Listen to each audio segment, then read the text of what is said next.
Flashback 7.1 Planning for Prague.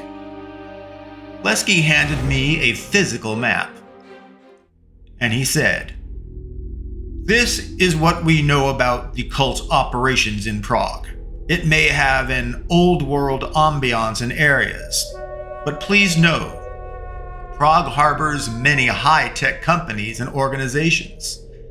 It is also home to a mini Hollywood entertainment, film, and video game space of businesses. Much of the cult in Prague are corporate. They're hackers, they're blackmailers. Much less old-world style good versus evil church catacomb stuff. It will not be like it was here in Athlone. Don't be fooled by the illusion of old world in Prague. You will be engaging with 3 high-tech companies, which are fronts for an interconnected syndicate of extortionist hackers and technologies. You will be infiltrating Prion Biotech. It focuses on internet-connected electronic neuroimplant augmentation. We believe Prion may also have information on the whereabouts of a bioweapon lab called the Hippocampus. Not a hippocampus full of hippos, but hippocampus, a critical part of the brain controlling memory, spatial navigation, and motor control. We suspect they are working on immune and reproductive system compromising bioweapons to kill targeted populations and prevent the very same DNA genetic population from recreating itself through children, thereby ending targeted bloodlines forever. You will also infiltrate Muon Energy, a company that focuses on off-grid small modular nuclear reactors, or SMRs. We believe Muon Energy is using SMR security clearance to support other cult organization activity, so they can operate illicit operations globally, like negotiating more laundering money deals, influencing if not controlling media and political, economic, cultural, educational, police, and military policies. You will also infiltrate Graphene Labs. It is a company that focuses on graphene-based body armor, weapons, and battery storage. We believe Graphene Labs has also been covertly developing a graphene-based inert drug preservative agent for use in all medical shots. The alleged inert agent is not just a preservative. It is a metal that fuses neurotransmitters and coats and clogs the white matter in brains. It confuses the brain, so it can make it attack its own body on command. It can even kill itself. The inert agent is a highly reactive agent to radio waves, microwaves, 5G transmissions, MRI medical scans, even proximity to megawatt power lines, EMF, electromagnetic fields. Above or below ground can agitate the graphene once in the body, especially if in the brain. They can become little micro knives spinning in place, cutting away the atomic structure and molecules inside your brain. Mr. Lesky outlined more. We need to infiltrate all 3 corporations, obtain whatever information and resources we can. But most importantly, we must destroy them completely. Destroy all of their data and their facilities. Deputy Taylor and I have proposed the following plan. Befriend middling to senior disgruntled managers or assistants to them from each company to either take by force or by influence their building security badges, passcodes, fingerprints, and the like. And if there are retina scanners, you will either need them present or you will need their eyes. Lesky looked quite grim. You must do what must be done to save the world. If this fails, you will need to find other ways into the building. Get inside those data centers for each facility. Download any information that you can find of relevance of their business operations and contacts. Find any information about Bale, the tapestry, Bracco, the whereabouts of the dagger of choice and destiny. And like every TV show, upload a virus that will operate as a worm. It will crawl through their network locally in its cloud and overwrite everything with a nice hexadecimal value called dead. D-E-A-D. Hex dead. Position explosives throughout those buildings in critical structural positions so that it will force a structural implosion when they are detonated.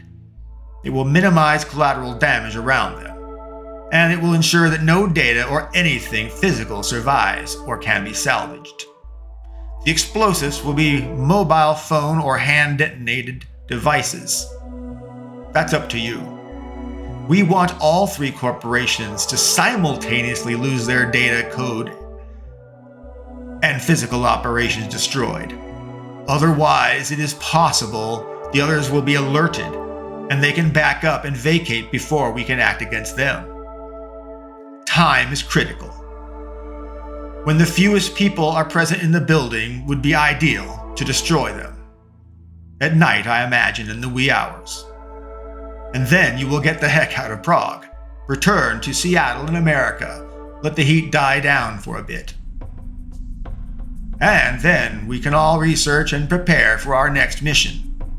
While you rest up, tie up any personal loose ends back at home in Seattle. Lesky closed with saying, like I said, please consider Sarah and Tiny as part of your team. They are available to travel with you and join any missions. I am myself too old and frail to join you in the field on a mission.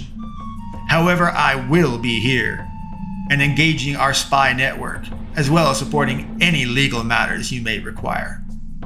I can retain attorneys or specialist contractors of whatever discipline or expertise or background you may need, above or below board, as the saying goes. You would need to specify your requirements in advance of a need so that I have time to acquire the resources.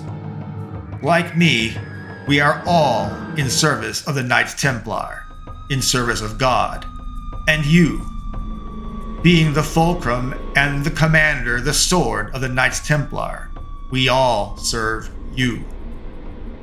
Lesky lowered his head in deference, it seemed, to my command. It was weird. We were equals in Team Crusaders. I felt like we were united as one. We were equals on God's mission quest.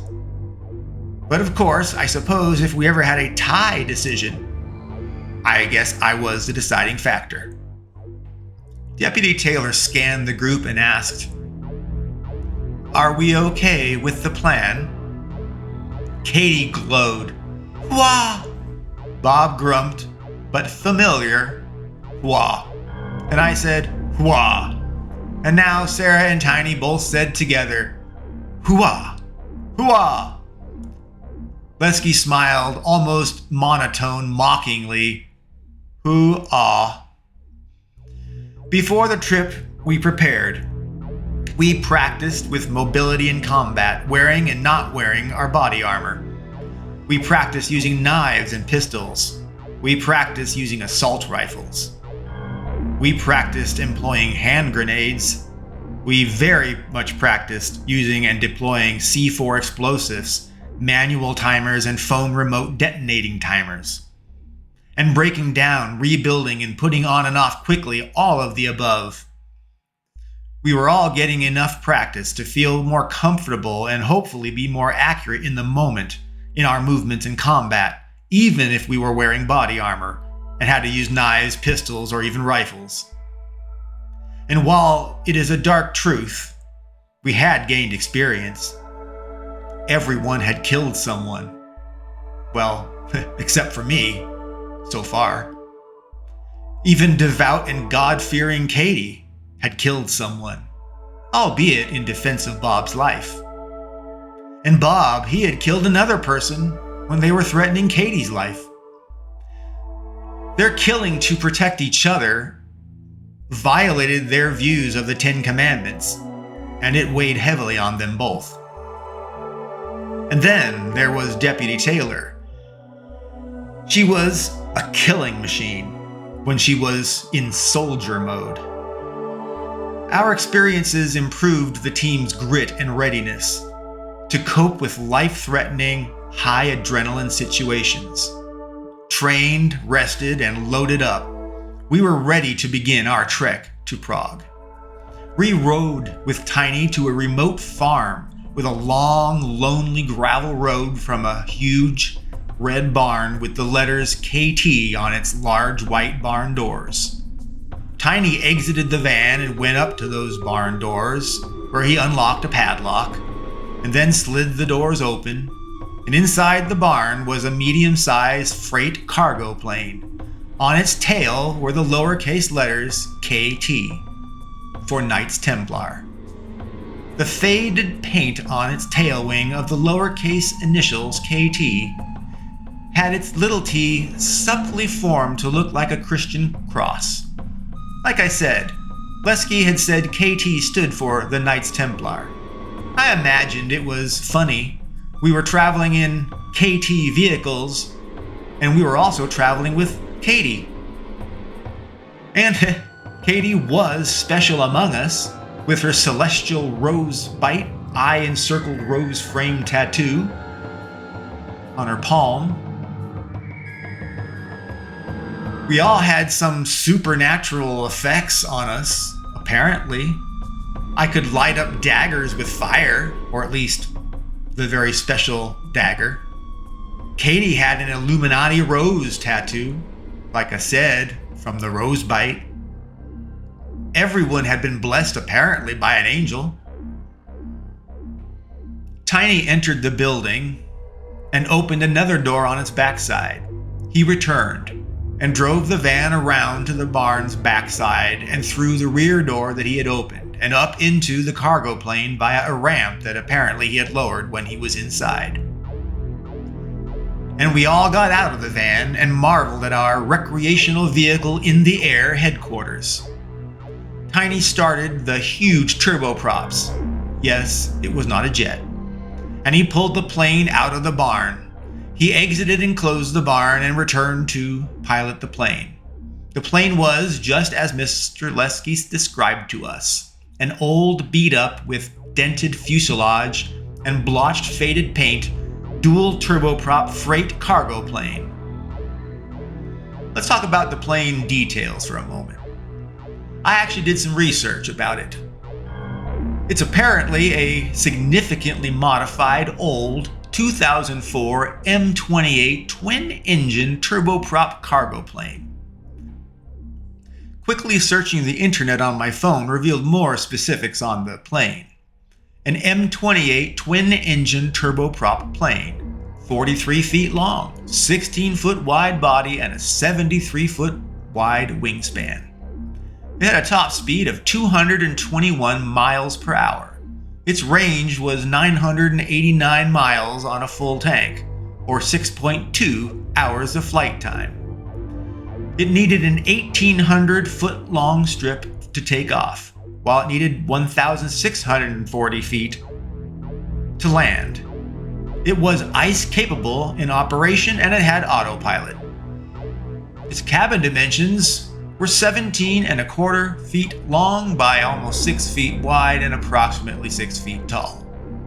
Its underbelly cargo bay dimensions were another 8.5 feet long by about 4 feet wide. Knights Templar emblems on the tail wing and entry door, of course. The most obvious major modification to the plane, though, other than the stashed compartments, was the ability to house and bring up Tiny's van inside, having a bespoke ramp and door and apparently widened spaces. The recreational RV configuration did still allow us to have beds, a kitchen, a little teeny dinette, a toilet, thankfully, and even a shower.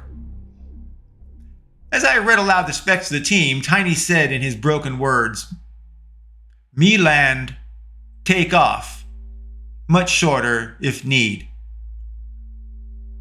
We had a rapid and steep and rumbly, terrifying takeoff, racing up a gravelly road.